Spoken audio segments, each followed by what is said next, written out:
That's all right. I think I'm also going to go with a walking mic so that I can do a little jig up here. Oh boy. Hey, that's me without glasses. Very intense. Very intense. Look serious, but we Yeah. have Are you telling the truth right now? Okay. I'm gonna find out. Yeah, right. Okay. So my section here hopefully is going to get you a bit fired up, and it's called the Passionate Arc. If you watch some of our staff meetings, which maybe are a little more internal here, you'll see that I'm one of the guys that tends to get the most passionate about stuff. And yeah, I do. We all play our part. We play our role. So that's one of my part. So what we'll cover passionately today is a couple things. Media monetizes emotions. They are going to monetize you. This is what they're doing, and you got to be aware of it. Why men are angry? To be honest, this whole conference started by me saying, not me, but from our conversation, I said, men are pissed off. They're just really angry, and we need to be able to direct that energy. So I'm going to cover why men are angry so that we obviously understand where the anger is coming from so we have a better chance of directing it. Then probably the meat of this will be teeing up 3 big themes from Curt. He's done phenomenal work. And let's give him a little encouragement. We're all here for Curt.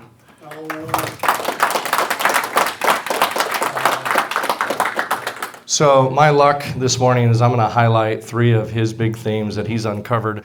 And then I want to do just real briefly, if people are familiar with Ken Wilber's work and the all-qual model, there's this thing on quadrants, and I just wanted to point kind of where Curt's work is coming from so that when I tee it up for Curt, he'll be able to knock it out of the park because he does systems of systems better than anybody I know. So this first one, let's start off. This is a great article, and to be honest, I've referred to it so many times, I figured I might as well just share it with the audience so that you can go enjoy it at some point. I think we've done a number of really good recommendations. If you just do emotion marketing, you do it as a search, you'll find this blog.hubspot. And basically, emotional marketing realizes that all civilizations, there are 4 core emotions. There's happiness, sad, fear, and anger that our faces are going to show these emotions. And they manipulate them. They manipulate them for their own benefit, and you'll see here what they found is that why do men have anger? Well, because we're pretty basic beasts. This says that in the hypothalamus, we have these base needs: hunger, thirst, responsive pain, sexual satisfaction, and anger is right there. But how does the media fit in? Well, they found out that 38% more people will share a viral article if they're pissed off. And you might go, oh, what a cute kitten, I'm going to send that one. But something that makes you cry and sad, they're not going to share it. So they go, well, how do we manipulate? Well, fear's pretty good. At least we can get some sort of response. We're going to push that fear porn. And in particular, I think they've really been hijacking our anger because that's viral.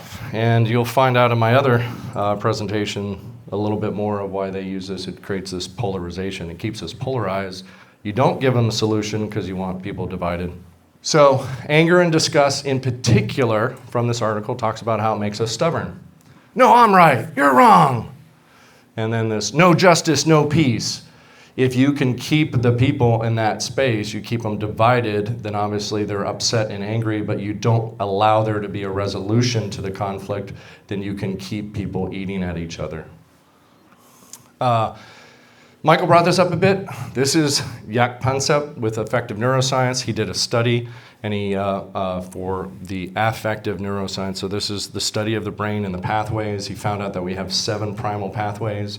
He's most famous for rat laughter. He was able to find rats that were laughing or chirping because they like to play, and that it became, it's a developmental series too. So I wanted to point out here is the first, and this is the most important, and a lot of people have lost it, is that you have this seeking. This seeking instinct is kind of this base emotion, or at least what he would say, a base emotion, that you're going to go seek. And when people have learned helplessness and learned hopelessness, they don't seek.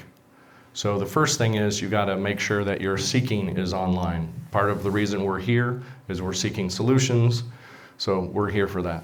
Notice that the second one is anger. This is even with toddlers, but the anger also shows up just as assertiveness, assertion. You are asserting your energy to go out. You're using that to go explore your world or resolve your seeking. You're seeking, so you need that energy. Then you face, oh my God, I can't really do that, or I did the thing and I fell off the thing, or whatever. So fear and anxiety can come up. Then, interesting, you get to that, there's a pathway for lust and sexuality you found. But notice this shift. After sex at 60, which that's a term from scripts, that you have your hero have sex in about the halfway point. What comes online? Well, care. You have a child. And then what if you're separated from your child? Then you have this separation anxiety. And then what do? You play with your children. So phenomenal work that he did. This is the emotional pathways. Every one of those has a pathway in our brain for it. And I wanted to emphasize why men are angry is because we are trying to face our fears, but we're often stuck in this stage where we're answering our seeking, but we're in anger because we want to be down at play and joy, believe me. We want to be there. As Michael was saying around games and game night, we want to be there. So let's practice there, but understand that we can be stuck in our anger. So this assertion, anger, aggression, authorship, these are kind of all the big words, but I want to say in particular how authorship is important. Anger, when you love your anger and figure it out from seeking in this and get it, that you are trying to author your world. You're trying to have agency and authorship in it. Here's my big point, is that men are angry because we're stuck in a terrible film. The world film that we live in right now is not having resolution, where the good guys win and the bad guys get their comeuppance. And the anger is necessary to get, particularly, it's very important that by the end of the second act and going into the third act, the hero must know who is the enemy. And often it's going to hit this beat. I want you all to think about favorite movies or whatever. Almost every single movie has this. They have an all is lost moment that hits you really hard. It's a setup. And then you have a dark night of the soul that keeps you there. It's going to keep you there so it really lands. And the reason it does that is because there's a theme. There is a question that the whole movie is seeking to answer. And it keeps you there so that when the hero finally gets it, when the answer lands from trying to question, when Curt asks the big questions, that he finally gets to the answer, you come up with a new plan. And that's the third act. And that's what launches the hero into the next stage, okay? The anger part is what's needed for that authorship, the aggression, the assertion to take on the enemy.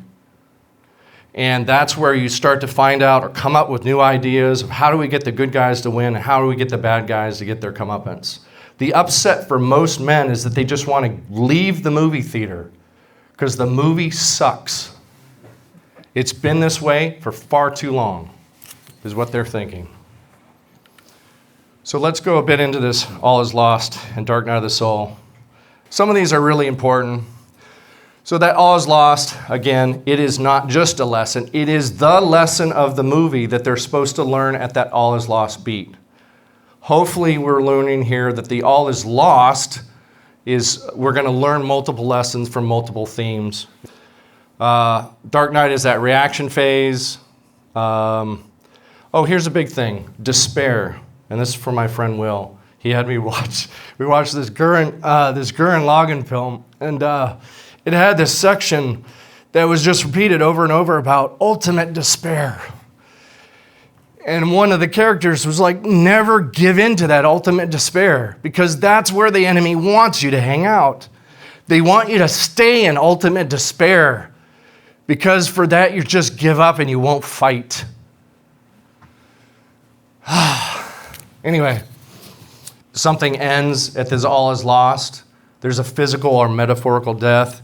All is lost. All hope of the protagonist is shattered. There's no way to recover. That it's somehow their fault. I think that's another thing that really ruminates for men. Somehow it's our fault, or you just ignore it. Notice this is the section or the valley on it. That part 2. So you have the Act 2 has 2 parts, and that all is lost is going to be the top, and then that dark night of the soul is going to bring you down in there. But notice from there, guys, this is the important part. It's nothing but up if we really engage here. It's nothing but up emotionally. It's going to feel so much better if we put all the effort into it. We have basically a civilizational climax that's possible that we can get there to resolve this. Yeah, here's another thing that you kind of emphasized is that with an all is lost and a dark night of the soul, it seems like you're worse off than you were from the start of the film. And that's the way it feels like we are right here. It seems like it's worse off than America started. It seems worse off than some of these other things. It's just like the dark night of the soul it feels like it's worse off. Blake Snyder, Save the Cat, was previous talk. He talked about, and Dr. Brad's going to get this. We must be beaten and know it. Some guys here, and I'll tell you, I've been one of them as well, is to just not agree that we have been beaten. And if you don't get that part, if you don't, again, we've been beaten in this aspect of the game. Not all games, but in this aspect of the game, we've been beaten. And then you don't get that dark night of the soul because you're pretending it's not the dark night of the soul. So this section talks about how do you connect that first theme, which is going to go to Curt's theme, which is going to go to the theme of our work. To every theme has to have a connection to make it land to all is lost and a dark night of the soul. Because, how does the main character react to it? How is it reflected back to him? How do they resolve it? Oh, here's a great thing, and I think we're going to emphasize this quite a bit today. Towards the end of the Dark Knight, an ally often shows up to help the protagonist to see the truth and realize what they must do. And I think a lot of speakers here are going to help do that, and that's what I sense. So connect 3 themes to the Dark Night of the Soul. Try to speed up here. It's all connected. One of Curt's best things is that he was able to say, man, it is all connected. That you have Abrahamism runs all the way to anti-white male hatred and white resentment. Abrahamism, Judaism, Christianity, Islam, Marxism, socialism, cultural Marxism, bio-Leninism, postmodernism, fascism, PC woke, anti-male, anti-white, anti-Western civilization, and white resentment. You're like, when he did that, when he put that together, I was like, oh man. It's all the same. Yeah, and you're like, how are they connected? All they want is absolute power. That's all they want. All they want is everything, right? All these movements appeal either the dysgenic or those who'd profit from virtue signaling to them. That's a Curt quote. And why? He says, You're giving me so much credit here. It's like, you were part of this too. Don't give me all the credit. Well, he says it's not possible to compete given that they have less than 95 median IQs. And it's not possible to prey upon 105 median IQs. So Curt's already given the answer, just so you know. He gives you the spoilers often. Easter eggs are just riddled through his stuff, almost every tweet. And that's what it feels like, man. Like, it's all Groundhog Day. It's like they're going to come up with the next thing, but I think white replacement is probably their finale. I don't think they can create something worse than that at this point. So here's the second thing. So you get the Dark Night of the Soul, you get the All Is Lost that was connected in that, and to me, it felt like Groundhog Day. Well, here's the second theme that I think Curt did a big breakthrough on. That we talk about, the inequality of the sexes, or we want the equality of the sexes. But there's really only one inequality, and it doesn't land well for their narrative, which is there's 250 years of suppression of male forms of violence and antisocial behavior, but there's been 0 suppression of the female forms of violence and antisocial behavior. Okay? Why can't we should have just taken that slide and say, this is what we're going to talk about. This is why I love Bryan. So, again, he doesn't like reading, but some of Curt's tweets are just so spot on. So I'm just going to read them for him because we can't let Curt read them because he'll just keep going.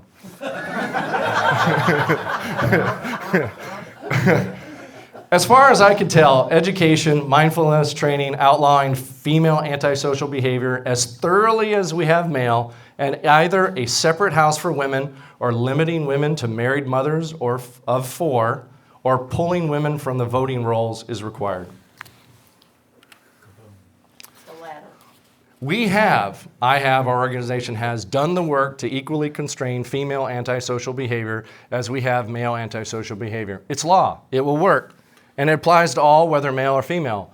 The problem we face is that women have less control over their impulses than do men. So women need social proof and social reinforcement to ensure that women follow the good women rather than the mean girls, so to speak. This line is so good. This one you should print and save. Sedition is women's gunpowder. Lies are their rifles, and pretense of victimhood and innocent their shields. Who said that? I said that? Here's just a couple others. Shout out to Logo Select. He's in there. He's a reply to.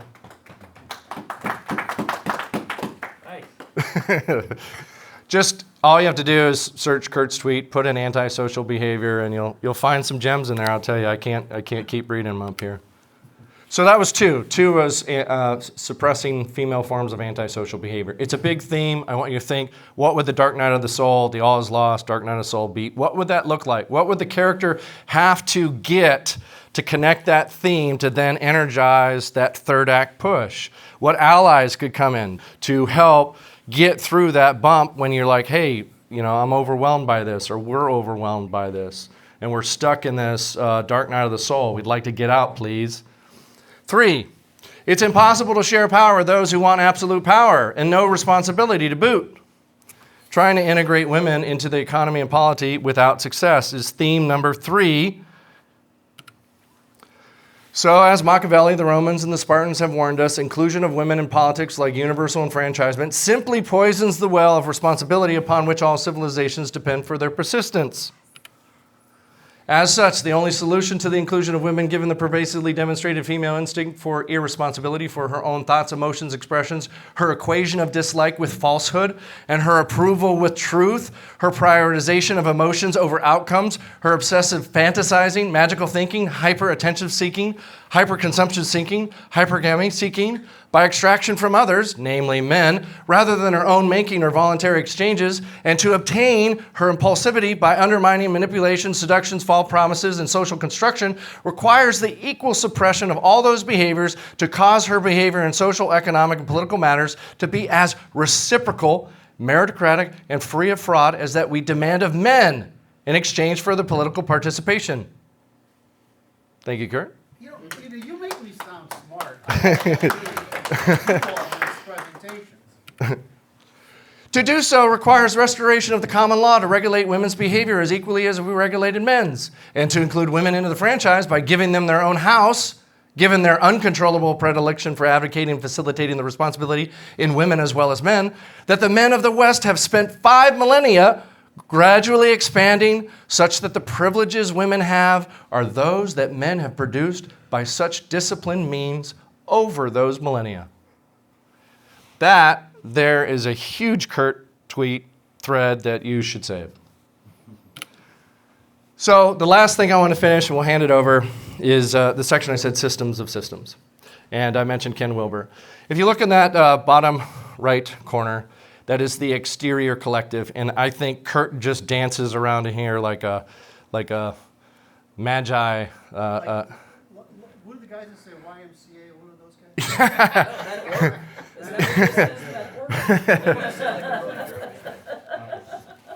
So the quadrants are I, we, it, and its. I just wanted to emphasize that Curt studied this its quadrant to near completion. He's been able to pattern match to discover the science of decidability, cooperation, reciprocity, and natural law. And I think that he has this huge faith that I share with him that really humanity can become godlike. And so let's do it. Let's make it happen. So we covered media monetizes emotions. Remember, underline that thing. They're manipulating your anger. They want you to share the story. They want you to verbally send it to everybody else. They want the polarization. They largely because it's monetized. But there could be other things that are a part of that, but I wanted to make that real clear. I talked about men are angry as part of the dark night of the soul. You need that anger to get out of the dark night of the soul to make things happen.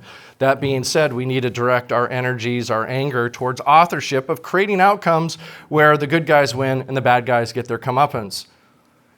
I went over Curt's big 3 themes. Remember, the importance of a theme for every single film is that you have the theme, and that's what the movie is asking. It's walking through a big question the whole time. All films are one mind trying to solve a problem. So there is 3 big problems that Curt has solved. Now we just have to make the movie. So. Brilliant. Thank you. All right, any questions? Yes, sir. Yeah, I was just thinking about how the outcome is dependent upon hitting rock bottom. And you kind of touched on that you actually have to realize you've hit rock bottom. That you've been beaten. Yeah, and it's almost like they're connected. And it seems like we've kind of overmanaged the victim stage of the hero. Like we've gotten to this point where we don't quite want to hit rock bottom, like more bread, more circus, whatever. Yeah. It's like don't ever touch the bottom so you don't ever get the power that's needed from that anger. And I'm wondering, like, how do we avoid the managing of it, I guess? I mean, because it's almost like you're saying you got to be willing to go all the way to the bottom, and I don't want the entropy that could take me there to be the ruling principle, right? I want to follow the hero's path, right? I want to get to this end goal, and I want to be able to detect when the victim stage is being overmanaged by my overlords. But like, how do I get there with enough emotive force to bring it to resolution, I guess? Great question. Remember that the importance of hitting rock bottom is so that the audience feels connected to you. You need friends, family, allies, people that have seen you at your rock bottom, and the ones that show up to then encourage you, those are the ones that are going to win with you. Those are the ones that we connect with in the film. You know, I hope that helped answer that you hit rock bottom partly to assemble your team, partly to bring in your ally to connect with you. Because you don't know exactly who your ally may take you through that last run. We've got a phenomenal run ahead, folks. I tell you, there's a phenomenal run ahead. Go ahead. And there is an inherent risk in hitting rock bottom. If there wasn't, then it would just be in our imagination. Yeah. And so I think that's something we have to realize is we're going to have to be open to the risk of hitting rock bottom and to the potential that some people are going to not bounce. Right. And we have to decide to be one that bounces. Right. And that's a decision we have to make. And it's going to be, as you said, we need to do that with others.